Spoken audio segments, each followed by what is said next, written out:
sobre este artículo de Radiographics que nos habla un poco acerca de los hallazgos de imagen por enterografía, ya sea en resonancia y por TAC. Esto es hallazgos orientados a la enfermedad de Crohn. Entonces vamos a dar inicio. Muy bien. Como introducción tenemos que la Sociedad de Radiología Abdominal, la Sociedad de Radiología Pediátrica y la Asociación Americana de Gastroenterología, pues llegaron a un consenso con recomendaciones. ¿Esto para qué? Para que no haya diferencias en la nomenclatura que reportamos los radiólogos, ¿verdad? Tanto para la enterografía por TAC y por resonancia. Esto para la enfermedad de Crohn. Y vamos a empezar a hablar un poco de los hallazgos que vamos a tener. Respecto al realce mural segmentario, pues como bien sabemos que en la enfermedad de Crohn, como tiene una afectación segmentaria y no continua como en la colitis ulcerosa, vamos a ver cómo se va a ver el realce mural segmentario. ¿Ok? Lo vamos a ver como un aumento de la atenuación mural en la enterografía por TAC, un aumento en la intensidad de señal mural en la enteroporreso. Esto tras el medio de contraste. ¿Ok? ¿Cómo puede ser? Este tipo de realce puede ser de tres tipos diferentes. Puede ser asimétrico, estratificado u homogéneo. Se comenta que la fase ideal para evaluar el realce mural es en la fase entérica. Esta es 45 a 50 segundos después del comienzo de inyección del medio de contraste. También se puede visualizar de forma adecuada en la fase venosa portal, que esto ocurre 60 a 70 segundos después del comienzo de la inyección del medio de contraste. Algunos dicen que idealmente se evalúa en la fase entérica, en cambio otras fuentes afirman que las dos fases pues logran adecuada visualización. Ok, vamos a empezar con el primer tipo de realce mural. El primero es el realce mural asimétrico. Este como tal es un hallazgo específico para la enfermedad de Crohn y a menudo involucra el borde antimesentérico. El borde mesentérico. Déjeme ver si se ve mi flechita, disculpe, para poder como señalar. Sí se ve tu cursor. Ok, sí, para poder visualizar. Ok, bueno, entonces como tenemos, a menudo va a involucrar todo lo que es el borde mesentérico de un asa del intestino delgado, más que el borde antimesentérico. Como podemos visualizar en este ejemplo, en una resonancia con supresión grasa, podemos ver que efectivamente el realce mural se visualiza en el borde mesentérico y el borde antimesentérico está adecuadamente, no tiene ningún realce de importancia.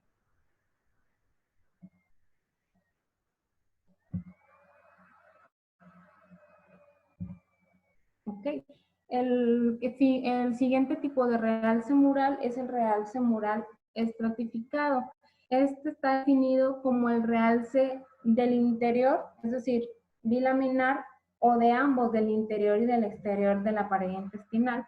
Tenemos que un dato del realce en la enfermedad de Crohn es que más que nada lo que realza con mayor importancia es la mucosa y la muscular y la capa muscular, no tanto la submucosa realza, pero realza menos.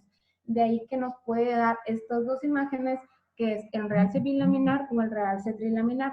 En el realce bilaminar se refiere a que va a realzar la mucosa. En este ejemplo, por ejemplo, tenemos el realce de la mucosa y tenemos un engrosamiento de pared. Entonces nos da un aspecto bilaminar y se dice que el aspecto trilaminar es cuando realza en la mucosa y la muscular propia. Entonces aquí podemos ver el aspecto trilaminar, primero una circunferencia hiperintensa, que es la primera que realza, luego esta que sería la submucosa, una circunferencia hipointensa, y después otra hiperintensa, y aquí nos da el aspecto de tres laminitas, que sería el realce mural estratificado de tipo trilaminar. ¿Cuáles son las causas de este realce mural? Puede ser la combinación de edema submucoso, tejido de granulación, depósitos de grasa intramural, fibrosis o infiltraciones inflamatorias. Y un dato importante es que el realce trilaminar raramente lo vas a ver por tomografía, prácticamente solo se puede visualizar por resonancia magnética.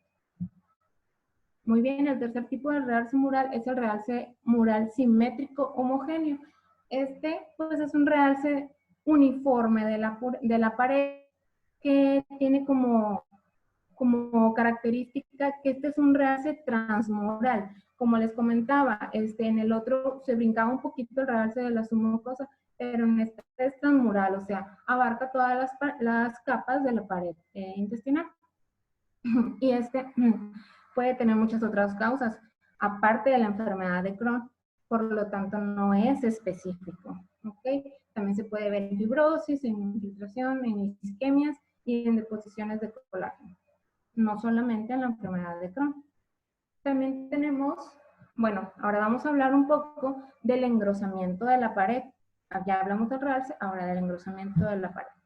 Muy bien, el engrosamiento de la pared, ¿cómo lo vamos a evaluar? De manera ideal, lo vamos a evaluar en el segmento intestinal que esté adecuadamente distendido, ya sea por medio de contraste fluido entérico, que es adecuadamente distendido, que tenga al menos 3 centímetros de dilatación, su luz, para que sea una adecuada valoración de una pared engrosada. ¿Ok? Vamos a medir la porción más gruesa del segmento más distendido o podemos medir el sitio de inflamación más severa. Y existen 3 grados de severidad: el engrosamiento de la pared leve, el engrosamiento de la pared moderada y el engrosamiento severo. Leve de 3 a 5 milímetros, moderado mayor de 5 a 9, severo mayor de 10 milímetros. ¿Ok? Cuando un engrosamiento ya estás midiendo 15 milímetros o más, esto es muy atípico de la enfermedad de Crohn, entonces habría que sospechar de que el origen podría ser alguna neoplasia, sobre todo si este engrosamiento es asimétrico o masivo. Muy bien, y en esto podemos visualizar, como bien conocemos, la enfermedad de Crohn, que puede afectar desde la boca hasta el ano, que tiene una afectación segmentaria. Pues aquí podemos ver varios sitios con engrosamiento de pared. Aquí, acá, entonces es de afectación segmentaria y podemos ver múltiples sitios con engrosamientos de pared, no solo un lugar. Si vemos uno, hay que buscar más sitios.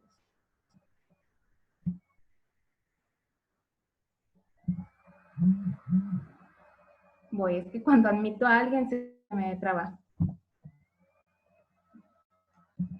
Muy bien.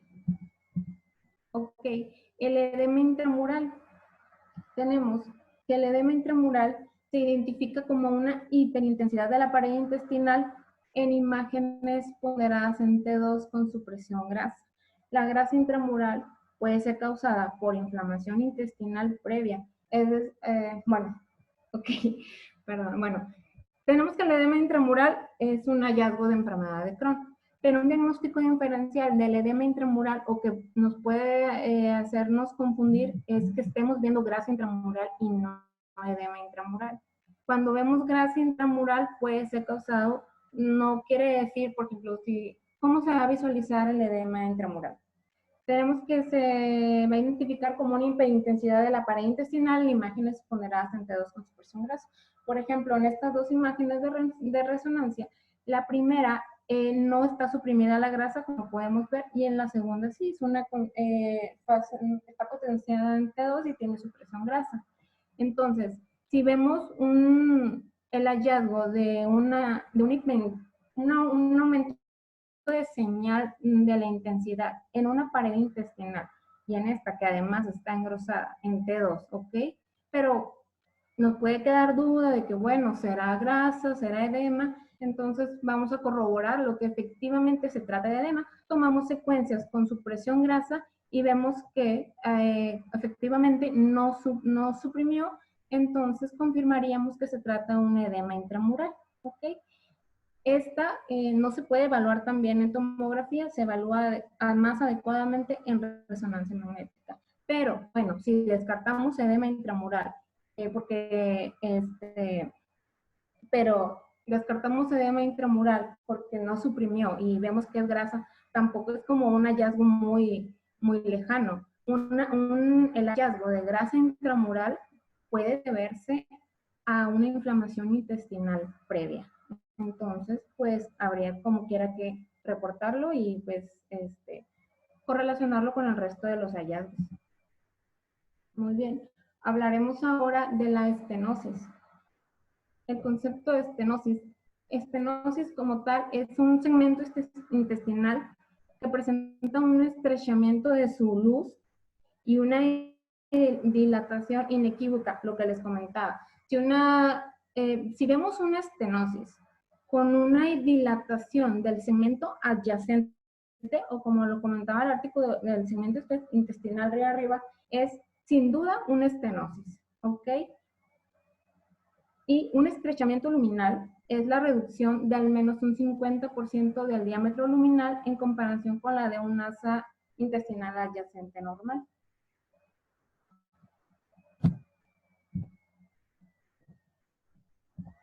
Muy bien. Una estenosis puede estar presente tanto con o sin inflamación activa. La mayoría de las estenosis tendrán un componente de inflamación activa y fibrosis histológica, y la inflamación suele estar positivamente correlacionada. A menudo existe hipertrofia del músculo liso en las estenosis, que también pueden engrosarse por fibrosis o algunas otras entidades. ¿Qué es lo que vamos a reportar cuando nosotros vemos una estenosis? Vamos a reportar la ubicación de la estenosis, su longitud, la longitud del segmento estenosado, los hallazgos de inflamación concurrentes y si está asociado o no a una anastomosis entérica. La asociación entre la formación de estenosis, también vamos a reportar si existe una asociación entre estenosis y si vemos alguna fístula, algún absceso, algunos datos de enfermedad penetrante, porque tiene mucha correlación. Cuando vemos una estenosis, tenemos que buscar por ejemplo, una fístula, porque muy generalmente una fístula, por ejemplo, surge en el aspecto de una estenosis, casi siempre en el tercio medio o en el tercio proximal. Entonces, cuando visualizamos una estenosis, hay que buscar datos de enfermedad penetrante del intestino delgado. Tenemos varios términos que nos menciona este artículo que, bueno, como bien mencioné, una estenosis se considera como tal, así la definición precisa es si, ok, está estenosado ese segmento, pero adyacente tiene un segmento con una dilatación mayor a 3 centímetros. Ahora, ¿qué va a pasar cuando hay una estenosis, pero no visualizamos una dilatación muy clara en un segmento adyacente? Entonces, sí la vamos a ver segmentos estenosados con segmentos adyacentes que no están tan dilatados. ¿Por qué se puede ver? Hay varios escenarios. Si una fístula u otra complicación penetrante se desarrolla adyacente a una estenosis, por ejemplo, en este ejemplo podemos visualizar unas fístulas complejas. Entonces, ahí estamos viendo la estenosis, pero estamos visualizando que, bueno, está la estenosis, pero no veo un segmento adyacente así dilatado, que no te quede duda. Pero pues estás viendo que hay que hay presencia de fístulas, entonces pues ese es un motivo por el que pues, no va a alcanzar a lograr la distensión el segmento adyacente. También puede ser porque haya 2 o más estenosis en las proximidades. Probablemente la estenosis distal pues no va a alcanzar a tener, entre las 2 estenosis no va a alcanzar a dilatarse el segmento, ¿verdad? Y también si hay una estenosis fija sin dilatación, ¿cómo lo vamos a reportar? Pues no lo vamos a reportar como estenosis así como tal, sino como probable estenosis sin dilatación río arriba o sin dilatación en segmento adyacente. Muy bien. También tenemos estenosis con unas dilataciones pues muy claras, unas dilataciones mayores a 4 centímetros. Se mencionan como estenosis con severa moderada dilatación del segmento adyacente. En este caso, si hay dilatación moderada severa o moderada severa de un segmento adyacente asociada a estenosis, aquí incluso puede ser apropiado, como ya no es solo mayor a 3 centímetros, sino mayor a 4, puede ser apropiado usar la frase con obstrucción del intestino delgado en estenosis.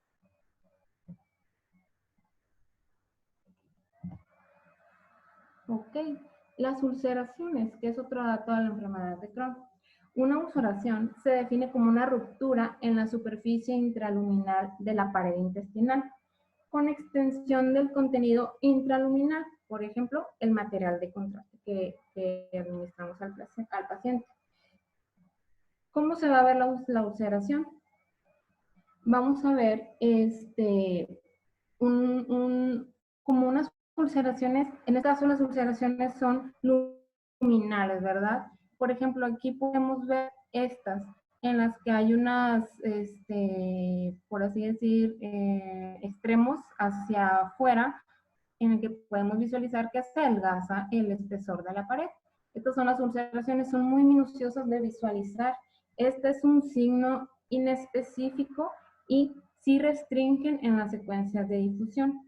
¿Cuándo nos pueden dar falsos positivos en difusión estas pequeñas ulceraciones?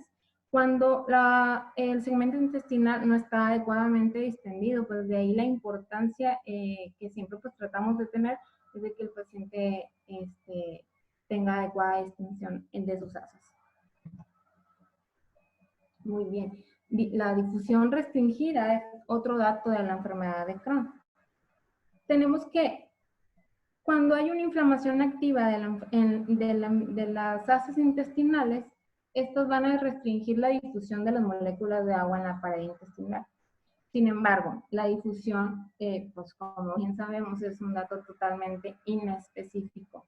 Puede darnos falsos positivos igualmente cuando las asas no están adecuadamente distendidas, sobre todo a nivel del yeyuno y del intestino grueso.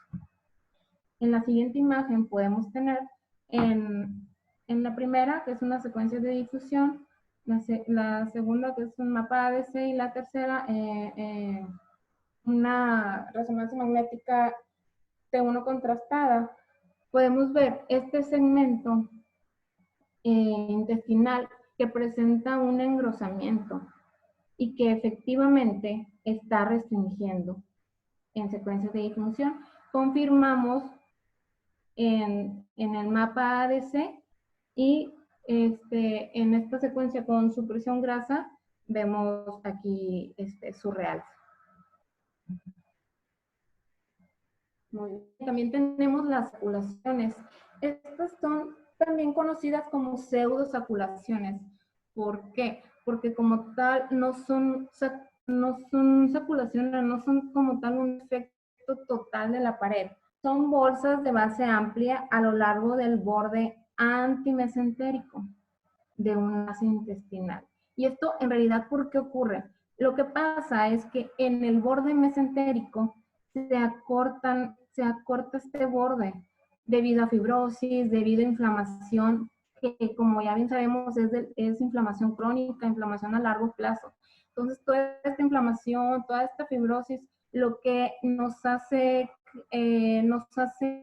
la apariencia de que el borde antimesentérico se sacula, pero en realidad no, o sea, es como un efecto visual. También podemos visualizar cuando la motilidad intestinal está disminuida. En este caso, la mejor manera de visualizarla es por la cineresonancia. Cuando es realizada, claro, sin el uso de agentes antiperistálticos, ¿verdad? Y nos puede ayudar a identificar disminución de la motilidad intestinal. Particularmente cuando es útil. Cuando hacemos una resonancia en unos pacientes que están muy sintomáticos, que no pueden ingerir gran cantidad de contraste entérico, y pues no vamos a poder distender adecuadamente sus asas. Entonces, la cineresonancia nos ayuda a distinguir adecuadamente en un segmento poco distendido la motilidad disminuida. ¿Por qué es importante la disminución, valorar la disminución de la motilidad en las asas intestinales? Porque hay estudios que demuestran que la reducción en la motilidad intestinal segmentaria se correlaciona con la gravedad de la inflamación subyacente. ¿Ok? Muy bien, ya hablamos de todos estos hallazgos. Ahora, la enfermedad de Crohn también se caracteriza porque tiene hallazgos de enfermedad penetrante. Los hallazgos de enfermedad penetrante en la enfermedad de Crohn son varios que se enlistan en esta tabla. Empezamos con el tracto sinusal, con las fístulas que se dividen en simples y complejas, por las masas inflamatorias, abscesos y pues ya perforaciones. ¿Okay? Empezamos con el tracto sinusal. Un tracto sinusal se define como un tracto ciego, a diferencia de una fístula. Este es un tracto ciego que se extiende más allá de la serosa. Este, por ejemplo, es un tracto. Se extiende más allá de la serosa de la pared intestinal, pero no alcanza ningún órgano adyacente o la piel. O sea, no alcanza a un otro órgano epitelializado. Entonces, por ejemplo, tenemos esta asa que está, bueno, a nivel de recto sigmoides, no es de asa. Tenemos esta porción, este segmento en plano axial en resonancia T2, de este segmento del recto sigmoides, en el que vemos claramente muy engrosado, y también podemos ver que de aquí parte este tracto que tiene un fondo ciego, no alcanza por ejemplo, si saliera de acá y penetrara, contactara con el epitelio vesical. Entonces, cuando vemos un tracto con fondo ciego, lo vamos a definir como un tracto sinusal. En cambio, cuando vemos un tracto que efectivamente comunica otra asa o algún otro órgano, eso ya es una fístula. Y de las fístulas, estas como tal sí contactan a otro órgano o a otra porción, ya sea de colon o de asa intestinal. Tenemos las simples y tenemos las complejas. ¿Cómo las vamos a dividir o cómo las vamos a diferenciar, mejor dicho? La fístula simple se refiere a un solo tracto extraentérico, puede contener o no líquido, y va a conectar la luz intestinal a otra superficie epitelizada. Surgen del aspecto medio o proximal de una estenosis. Y en el contexto de cuando vemos una fístula, casi siempre, como mencionaba cuando hablábamos de la estenosis, casi siempre surgen en el contexto de una estenosis con inflamación activa. Es muy raro que vayas a visualizar una fístula y que no haya un sitio estenosado. ¿Ok? ¿Cómo se van a nombrar? Pues por las estructuras conectadas, por ejemplo, una fístula enteroentérica, enterocólica, enteroescal, enterocutánea o recto vaginal. ¿Ok? Y aquí tenemos, por ejemplo, esta fístula simple. En la fístula compleja, la diferencia es que va a haber más de un tracto fistuloso. Se va a lograr una apariencia de asterisco o de hoja de trébol del intestino delgado, también llamado signo de la estrella, debido a la angulación y a la inmovilización de las asas intestinales afectadas. Otras complicaciones penetrantes, como una inflamación, una inflamación, una masa o un absceso, también pueden manifestarse. Pues de hecho, es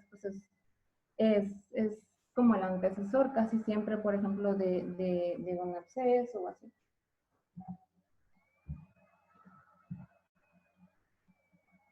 y una masa inflamatoria.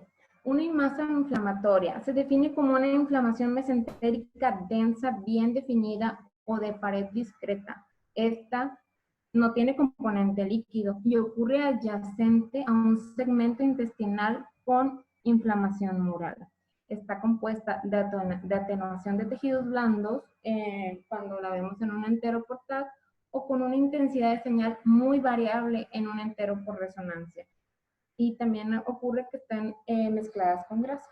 En este caso, pues tenemos un realce mural de tipo estratificado y adyacente a este realce vemos toda esta imagen, ¿verdad? Irregular que se visualiza densa en esta entero por TAC.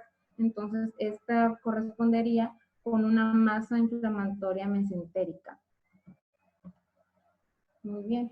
También tenemos los abscesos. Es una colección líquida como es de su conocimiento y pues podemos visualizarlo con un realce anular tanto al entero por TAC como por resonancia magnética. Esto, la presencia de una pared es bien delimitada y podemos visualizar con que presente gas o no, ¿verdad? Dependiendo también de ya las bacterias, si son anaerobias y otras cosas, ¿verdad? Claro que va a ser más difícil de visualizar gas en los abscesos, en los estudios de resonancia magnética, según menciona el artículo.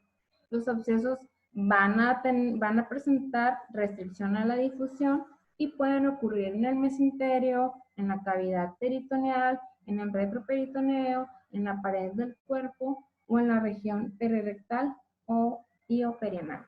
Entonces aquí tenemos en esta entero por tomografía, una entero por resonancia y una secuencia de difusión. Y aquí podemos visualizar esta colección que sí se aprecia de un contenido líquido, toda esta irregularidad de sus bordes, y pues como podemos visualizar, si hay un realce anular, también está realzando en las secuencias de resonancia y en la secuencia de difusión, esta de otro paciente, vemos claramente la restricción al movimiento de las moléculas de agua.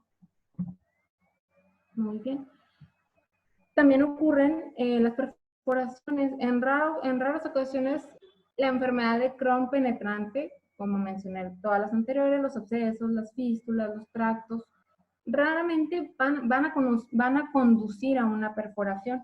Cuando conduce, pues veríamos la liberación de aire intraperitoneal y pues eso, como ya es de conocimiento, pues requiere una evaluación quirúrgica. ¿Okay? También existen los hallazgos mesentéricos.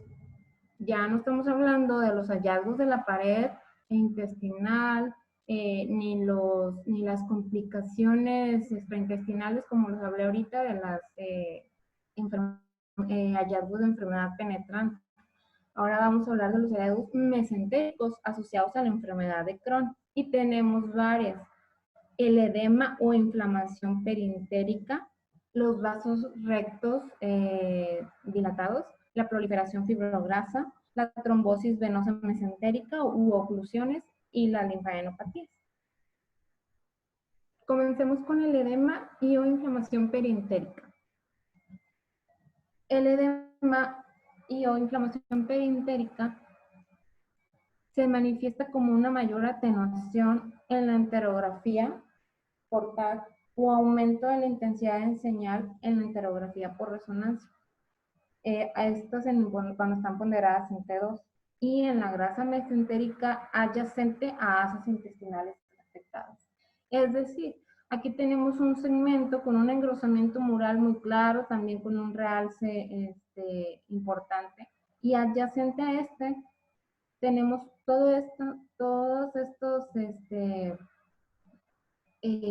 en este caso, todo este aumento de la atenuación, del aumento de la densidad, que nos habla de que no tanto el asa, sino todo el tejido mesentérico que rodea al asa se encuentra inflamado. ¿Okay? También tenemos la vasa recta hinchada. ¿Qué es esto? Se definen como los vasos sanguíneos agrandados que suministran y drenan un asa intestinal inflamado. También se conoce o se reconoce el signo del peine para referirse a esta entidad y puede ocurrir cuando hay una inflamación intestinal actual o anterior. Y en esta pues podemos visualizar en una resonancia magnética con en secuencia T1 con supresión grasa todos estos vasitos que se encuentran hinchados, desde el momento en que los podemos visualizar, ¿verdad? Muy claramente. Y esto se refiere a la inflamación activa que está condicionando esta inflamación de los vasos sanguíneos, esta dilatación, o sea, que estén más grandes y que los podamos ver. También podemos visualizar como un hallazgo mesentérico de la enfermedad de Crohn a la proliferación fibrograsa. ¿Qué es la proliferación fibrograsa? También llamada arrastre graso. Se refiere a la hipertrofia de la grasa mesentérica adyacente a los segmentos intestinales enfermos y que desplaza estructuras circundantes. ¿Cómo la vamos a visualizar? Vamos a ver un ligero aumento de la atenuación en imágenes de entero por tomografía y una ligera disminución de la intensidad de señal en la entero por resonancia.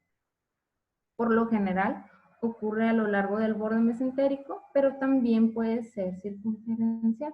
Y en esta imagen de resonancia magnética, con supresión grasa, podemos ver un segmento de intestino delgado, inflamado, con su pared gruesa, un poco, bueno, sí, yo creo que simétrica, y adyacente a esta asa podemos ver toda esta imagen que, como bien mencionamos aquí, con disminución de la intensidad de señal, que esto correspondería a una proliferación fibrograsa adyacente a un segmento intestinal afectado. Muy bien. También podemos tener el hallazgo de una trombosis venosa mesentérica o de una oclusión.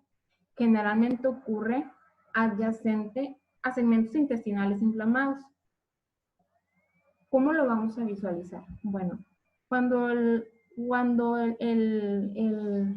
se trata de un proceso agudo, el trombo intraluminal nos va a extender la vena, tal vez en un estudio contrastado, pues veríamos cómo no está realzando, ¿verdad? En la porción afectada por el trombo, o pues, bueno, el trombo. Y cuando es crónica, las venas mesentéricas pueden estar estrechadas o pueden estar interrumpidas, lo que va a condicionar que se van a extender vasos mesentéricos colaterales o varices del intestino delgado. En esta imágenes de entero por tomografía con contraste intravenoso y oral, podemos visualizar cómo hay una oclusión crónica, como bien mencionábamos, hay una interrupción de su luz. Normalmente, y aparte podemos ver venas colaterales en los vasos mesentéricos. Entonces, tenemos dos datos de cuando es una trombosis crónica. Como mencioné, normalmente ocurre adyacente a algún segmento afectado. En este caso, también tenía otras afectaciones en otros sitios. La linfadenopatía. Los ganglios linfáticos mesentéricos se miden en su eje corto, como normalmente acostumbramos a medirlos, y el aumento de tamaño superior a 1 o a 1.5 centímetros es común de la enfermedad de Crohn. Muy bien. Todos estos son los hallazgos descritos para la enfermedad de Crohn, los hallazgos propios de la asa intestinal, los hallazgos de enfermedad penetrante, los hallazgos de afectación mesentérica, todo dado por la enfermedad de Crohn. Y el artículo, como bien uno de sus objetivos es estandarizar la nomenclatura que uno va a utilizar, nos da algunas recomendaciones a la hora de informar, de reportar los hallazgos de la enterografía. Entonces vamos a hablar un poco de ellos. Cuando tú quieras hacer el reporte de una inflamación o no de una asa intestinal, vamos a tener diferentes espectros de cómo lo vas a comentar, ¿verdad? Si tenemos un segmento que no tiene hallazgos de inflamación, que no tiene engrosamiento de la pared, pues como tal, vamos a mencionarlo como sin signos de inflamación activa. Cuando tenemos asas con realce mural y engrosamiento de pared en un paciente, pero este paciente aún no tiene un diagnóstico ya definido de enfermedad de Crohn, pues lo vamos a dejar como inflamación inespecífica del intestino delgado, porque puede deberse a alguna otra causa. Cuando tenemos segmentos sin signos de inflamación activa, pero diámetro normal en pacientes con enfermedad de Crohn, o sea, es un paciente, tú ya sabes que tiene enfermedad de Crohn, pero en este momento, en el estudio de imagen, no tiene signos de inflamación activa, pero el diámetro luminal era normal, entonces podemos poner como una enfermedad de Crohn con signos de inflamación activa, pero sin estrechamiento luminal. O sea, esto es cuando tú sabes que el paciente tiene Crohn, sí hay datos de inflamación, pero no hay estenosis, prácticamente es eso. Hay datos de inflamación, pero no hay sitios de estenosis, entonces como tal. Se va a reportar como enfermedad de Crohn con signos de inflamación sin estrechamientos. ¿Ok? Cuando hay un paciente con enfermedad de Crohn con segmentos intestinales inflamados y si hay sitios de estrechamientos luminales, vamos a concluirlo como enfermedad de Crohn con inflamación activa y con estrechamiento luminal. Cuando tenemos un segmento intestinal con inflamación activa conocida, o sea, tenemos un paciente que ya tiene el antecedente de que tuvo segmentos con datos de inflamación activa, pero en este momento no los tiene, lo vamos a dejar como enfermedad de Crohn sin signos de inflamación activa, porque en este momento no lo presenta. ¿Cómo vamos a concluir las estenosis? Esta es un poco más sencilla, es tanto si es estenosis con hallazgos de inflamación o estenosis sin hallazgos de inflamación. En la estenosis con hallazgo de inflamación activa, es cuando lo vamos a reportar así, cuando tenemos un segmento del intestino delgado con inflamación activa o estrechamientos y que claro, es una estenosis bien definida, ¿verdad? Porque vamos a tener un segmento adyacente con una dilatación adecuada. Entonces, lo concluimos como estenosis con hallazgo de inflamación activa. Cuando tenemos un segmento de intestino delgado con engrosamiento de pared y un estrechamiento luminal con dilatación, un segmento adyacente con una dilatación adecuada, pero no tiene datos de inflamación, pues como tal, una estenosis sin hallazgos de inflamación activa. ¿Cómo vamos ahora a concluir la enfermedad de Crohn penetrante? Como bien conocimos, poco para recordar, ¿verdad? Porque sí fueron muchos hallazgos los mencionados. La enfermedad de Crohn, cuando los hallazgos de enfermedad de Crohn penetrante, recordemos que era el tractocino, las fístulas, las masas, los abscesos o la perforación, ya en los casos más graves. Bueno, ¿cómo la vamos a concluir? Debe informarse siempre si está presente y siempre indicar si la inflamación,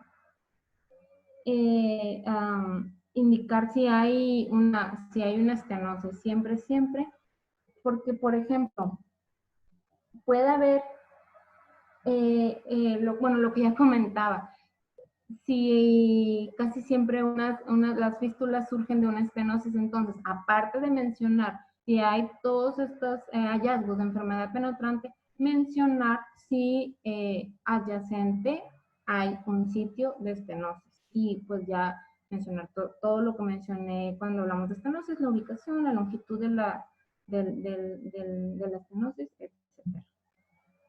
¿Cómo vamos a concluir cuando hay enfermedad de Crohn perianal?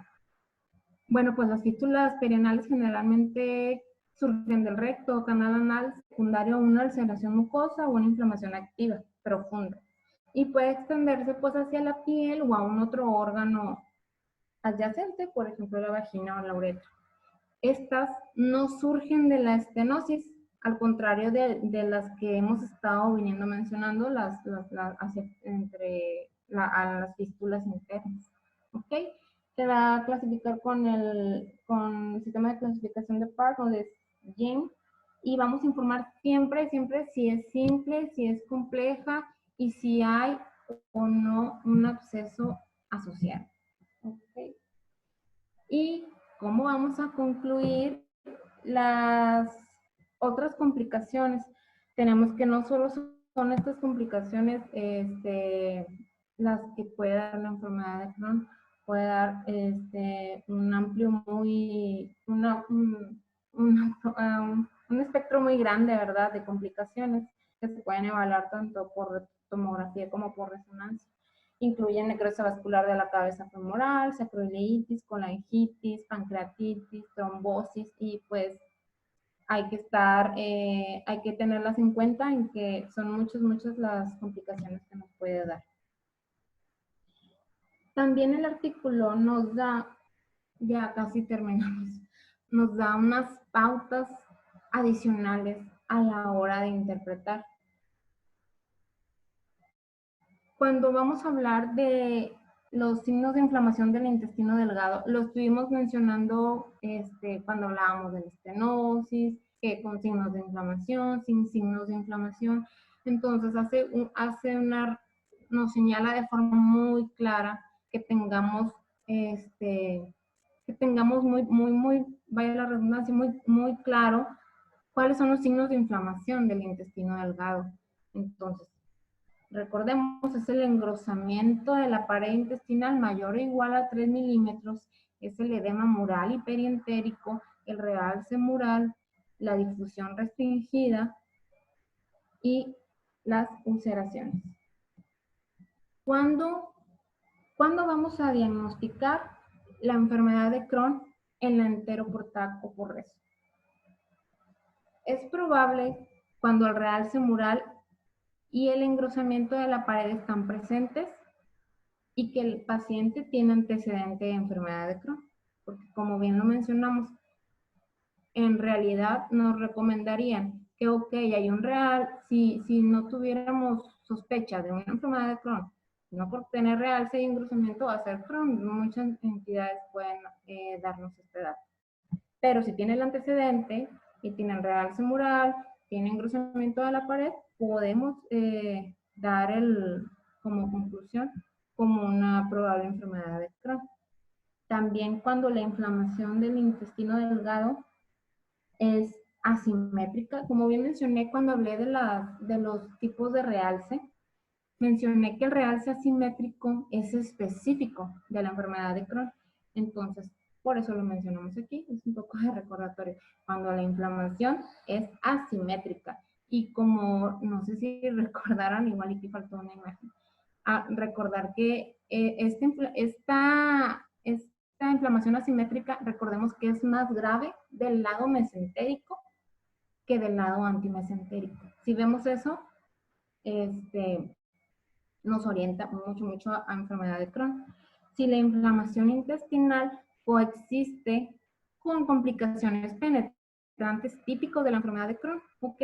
Aquí en un realce mural y engrosamiento, pues no nos podemos, ¿ok? No podemos asegurarles que es Crohn a menos que tenga el antecedente de la enfermedad. Pero si tenemos un sitio de inflamación, si tenemos datos de inflamación intestinal con hallazgos de complicaciones como penetrantes, como por ejemplo las fístulas, pues vamos a sugerir Crohn, pero vamos a excluir otras causas, ¿verdad? Como apendicitis, diverticulitis, o sea, hay muchas enfermedades del tracto digestivo que nos pueden dar también estos datos, ¿ok? Y ya casi por terminar. Bueno, sí, ya es la última. ¿Qué términos ya no deben usarse? Y es por eso que estas asociaciones realizaron este consenso, ¿verdad? Hay términos que provocaban muchas confusiones, entonces se decidieron dejar de usar y eligieron unas frases de reemplazo. Entonces, términos que ya no debemos usar es de inflamación aguda. Ya no vamos a usar el término inflamación aguda, ahora vamos a usar el término inflamación activa. No vamos a usar tampoco el término fibroestenótico, sino estenosis sin inflamación activa. Tampoco vamos a usar el término úlcera penetrante para cuando queramos hablar de úlcera, porque te puede predisponer a muchas confusiones, de que, bueno, es úlcera, es perforación, entonces te quita este término y ahora se va a emplear el término úlcera como tal. Tampoco se va a usar el término flemón, muy comúnmente usado, sobre todo en apendicitis. Ahora no. Aquí en Crohn no vamos a usar el término flemón, vamos a usar el de más inflamatorio, que vimos cómo se visualizaba. Y tampoco vamos a usar el término Kiesen, no traducirlo, sino que vamos a reemplazarlo como enfermedad de Crohn sin signos de inflamación activa. Y pues ya sería todo. Es un artículo muy padre que hace que queden bien claros todos los términos de los hallazgos que podemos visualizar en la enfermedad de Crohn. Excelente presentación, Alejandra. Muchas gracias, doctor. Se nota que te esmeraste bastante en ella porque es un artículo muy, como dijiste muy bien, es un artículo muy bonito, está muy detallado, pero también eso lo hace un poco largo, ¿no? Sí, está larguito. Pero realmente muy padre. Los que están en su computadora pueden utilizar en la parte de abajo a la derecha un icono que dice reacciones. Voy a poner un aplauso ahí a Alejandro. Bueno, nosotros te lo damos en vivo. Bueno, vamos a retomar el Kahoot. Pues es momento del Kahoot. Chicos, por favor, prendan abran su aplicación. Vamos a saludar a Carlitos Alvidres, Claudia, Daniela, Jorge, Lorena Real y Lorena Antonio, Paloma y Estefanía, que están conectados. Vamos por ese ranking, por ese número 1. Aquí de este lado está Ulises, Betsaida, Jesús, Géser. Nada más. Bueno, entonces, pues ya puedes, Creo pues, que, no sé si ya se ve el pin del juego. Cuando tú le das en donde le dices compartir pantalla. Ok. Ah, ya, elige compartir, ¿verdad? Elige de la parte donde dice, donde aparece el Kahoot. Porque te estamos viendo Ok. solamente tu PowerPoint. Ok.